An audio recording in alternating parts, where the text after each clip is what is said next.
ஆத்மா சரீரம் முற்றும் படைத்து விட்டே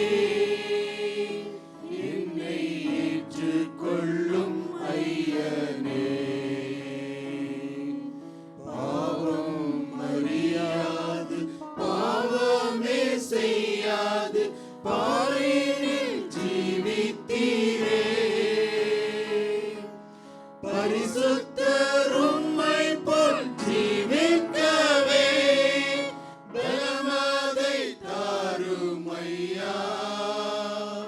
உந்தன் பலமதை தாரும் ஐயா. பலமதை தாரும் ஐயா. உந்தன் பலமதை தாரும் ஐயா. அல்லேலூயா. 7வது வார்த்தை லூக்கா 23ஆம் அதிகாரம் 46வது வசனம்.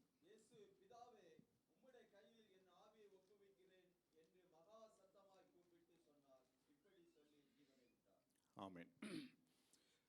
இந்த 6ஆம் வசனமும் 7ஆம் வசனமும் ஒன்றுக்கொன்று தொடர்புடைய வசனங்கள்.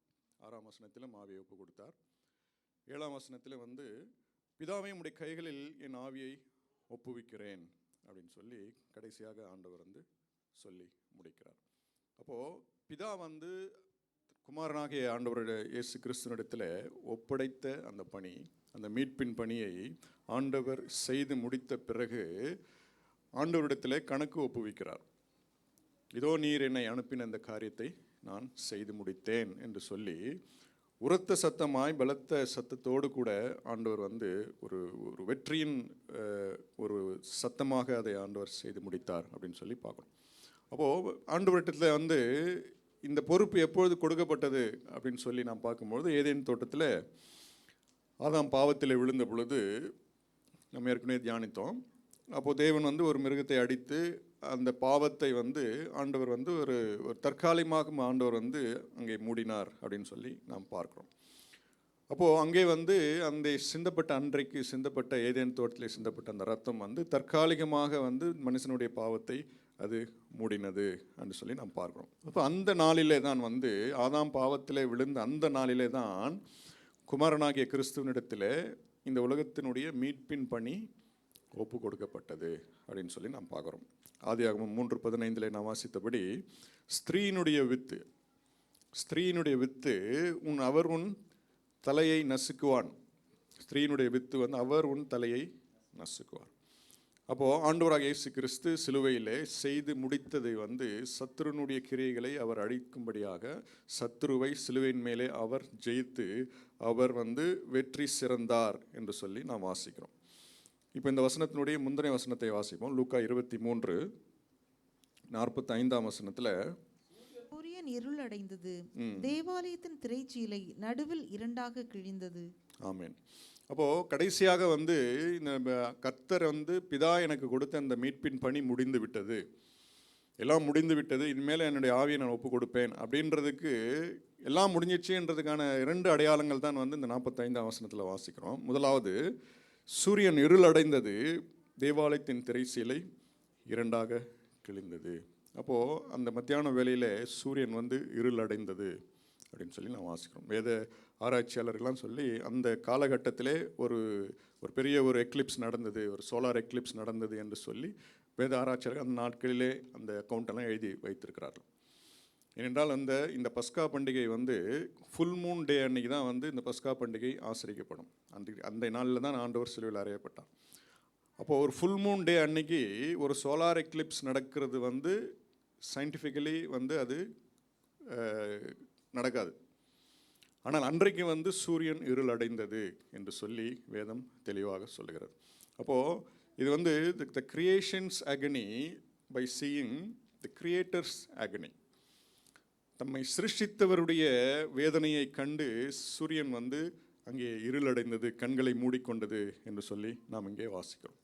அப்போது இதெல்லாம் வந்து பார்க்கும்பொழுது இட் இஸ் ஃபினிஷ்ட். ஆண்டவர் வந்து இந்த உலகத்திலே பிதா தனக்கு கொடுத்த பொறுப்பை ஆண்டவர் செய்து முடித்து விட்டார் என்பதற்கான அடையாளங்கள் தான் வந்து இந்த அடையாளம். அடுத்து முக்கியமான அடையாளம் வந்து தேவாலயத்தின் திரைச்சீலை மேல் தொடங்கி கீழ் வரைக்கும் இரண்டாக கிழிந்தது. அப்போது மேல் தொடங்கி என்று சொல்லும்பொழுது இது வந்து தேவனுடைய செயல். கிருபையினாலே விசுவாசத்தை கொண்டு ரட்சிக்கப்பட்டீர்கள், இது உங்களால் உண்டானதல்ல, இது தேவனால் உண்டானது.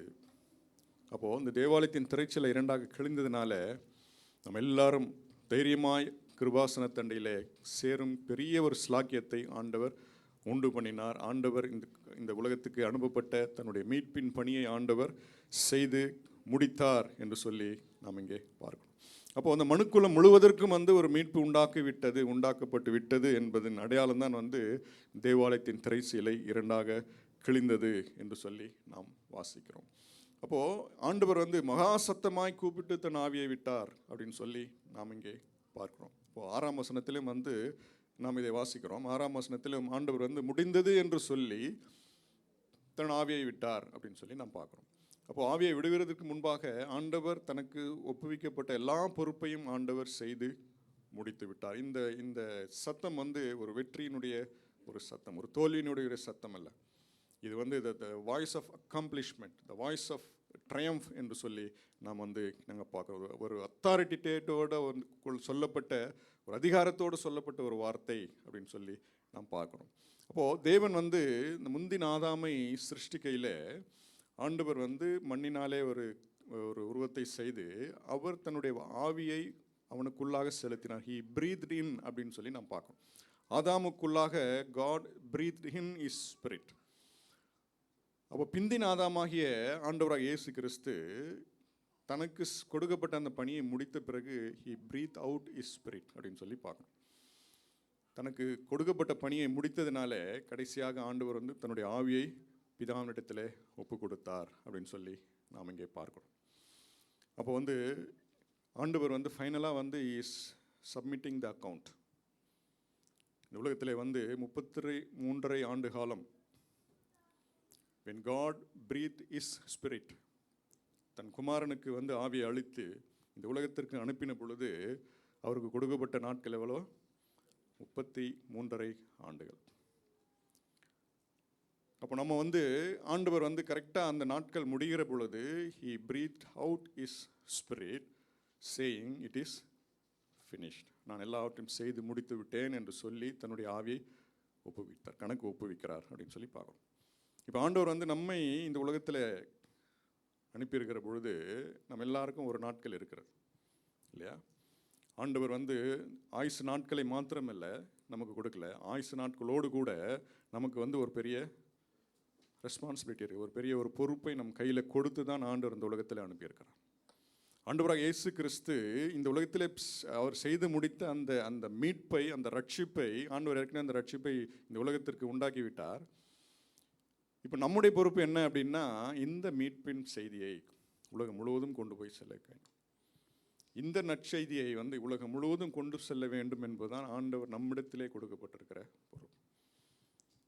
அப்போ when we breathe our last, நம்முடைய வார்த்தை எப்படி இருக்க போகிறது? அத்தாரிட்டேட்டிவாக இருக்க போகிறதா? ஆண்டவரே நீங்கள் என்னை அனுப்பினீங்க, எனக்கு ரட்சிப்பை கொடுத்தீங்க, என்னை இந்த தேசத்தில் வைத்தீங்க, வார்த்தைகளை என்னால் என்னை போஷித்தீங்க, ஊழியத்திற்கான எல்லா விதமான வாசல்களை எனக்கு திறந்து கொடுத்தீங்க, வாய்ப்புகளை கொடுத்தீங்க, இத்தனை ஆத்துமாக்களை நான் சம்பாதித்திருக்கிறேன், உனக்கு இத்தனை தாளந்து கொடுத்தேன், என் எத்தனை பேரை சம்பாதிச்சாய் அப்படின்னு சொல்லி ஆண்டவர் கணக்கு கேட்டார் இல்லையா? 2 தாளந்து வாங்கினேன், நான் இவ்வளவு சம்பாதித்தேன், 5 தாளந்து இவ்வளவு நான் சம்பாதிச்சேன், நல்லது, உத்தமம், உண்மையுமுள்ள ஊழியக்காரனே. அதை போன்ற ஒரு ரெஸ்பான்ஸ் நாம் வந்து when we breathe our last, when we enter the glory, அப்போ ஆண்டவர் வந்து நல்லது, உண்மை, உத்தமமுள்ள குமாரனே, தேவனுடைய சந்தோஷத்துக்குள்ளாக நீ பிரவேசி என்று சொல்லுகிற சத்தம் நம் செவிகளிலே கேட்க வேண்டும். அந்த ரெஸ்பான்சிபிலிட்டி நம்முடைய கரங்களில் இருக்கிறது. இன்னும் நமக்கு நாட்கள் இருக்கிறது. இன்னும் ஆண்டவர் நமக்கு ஜீவனை கொடுத்திருக்கார், இன்னும் ஆயுசு நாட்களை கொடுத்திருக்கிறார். ஆமென். ஆண்டவருடைய அந்த கடைசி இந்த 7வது வசனம், நாம் கணக்கு ஒப்பிப்பதற்கு நாம் தயாராக இருக்கிறோமா? இந்த நாளிலே ஆண்டவர் சொன்ன இந்த வாரத்தை கடைசியாக, பிதாவே என்னுடைய ஆவியை உம்முடைய கரத்திலே நான் ஒப்பு கொடுக்கிறேன், அதற்கு முன்பாக எல்லாவற்றையும் நான் செய்து முடித்து விட்டேன் என்று சொல்லி ஒரு அத்தாரிட்டேட்டிவாக சொன்னதை போல கர்த்தர் நம்ம ஒவ்வொருவரையும் பலப்படுத்துவாராக. கர்த்தர் நம்ம கொடுத்திருக்கிற கிருபைகளின் நாட்களை நாம் பயன்படுத்திக் கொள்வோமாக. கர்த்தர் தாமே நம்மை ஆசீர்வதிப்பாராக. ஆமென்.